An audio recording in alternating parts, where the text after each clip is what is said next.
Hello, I'm Brigantia Blackbird of Blackbird's Brew. Happy Wednesday and welcome back to the Havamal.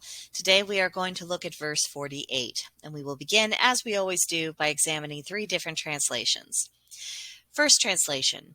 Most blessed is he who lives free and bold and nurses never a grief, for the fearful man is dismayed by aught and the mean one mourns over giving. That's Olive Bray.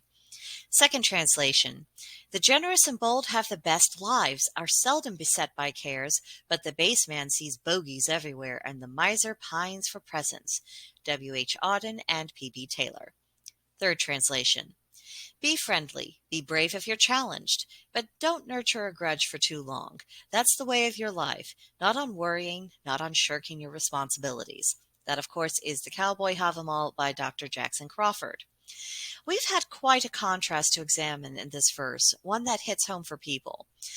When I read the verse, I could instantly picture people who I know personally who are going through life in one of those modes described, and their circumstances and their outcomes are precisely what the verse predicts. Probably you watching probably could make that same correlation with people you know in your own life. So the message is clear. If we want a good life, then we must rise up to meet life in all of its weathers. Make choices, be proactive, learn from past experiences, and enjoy what's available to us and build relationships with people we care for. On the other hand, if we wallow over the bumps and bruises we get in life, or worse, we turn that into a lifestyle, we're not going to see success. We'll become paranoid, we'll avoid doing what we should be doing, and we will actively push people out of our lives to avoid healing, especially if they are trying to encourage us to do so. So, when we turn ourselves into an absolute misery to be around, it has a really detrimental effect on every aspect of our lives, and the longer we're in that mode of being, the harder it is for us to break the habit. And there are far too many voices in our society that keep telling us that we're powerless. We're held hostage to the cruel whims of people around us. We have no agency of our own. And of course, that turns into a self-fulfilling prophecy for people, but that's the result of cultivating a bad habit. It was a problem of perception that led to a distorted worldview, and then it led to poor actions.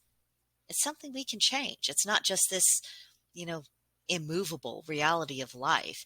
And it is within our power to change our perspective. And it's not just through force of will, although that is part of the process.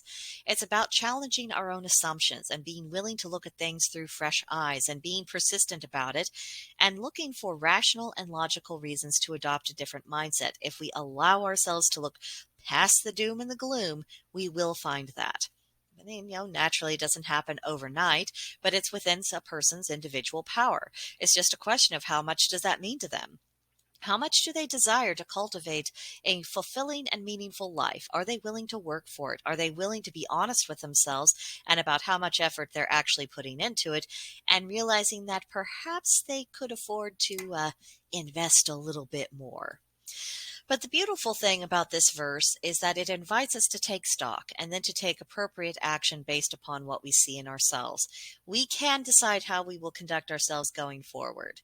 So, very sound advice there this week. Now let me know what you think about this verse. Is there anything else you have to say about it? Is there something else you'd want to highlight, or something that you would just like to say, and this is one aspect of life where I think this could really be a useful mindset? Tell me about it in the comments section, or come see us on Gilded and start a conversation with us there. If you're interested in doing so, the link to our group is in the description box below. Just click it. It'll take you right to us. And I think that will do it for this video. I will see you in the next one. Bye-bye.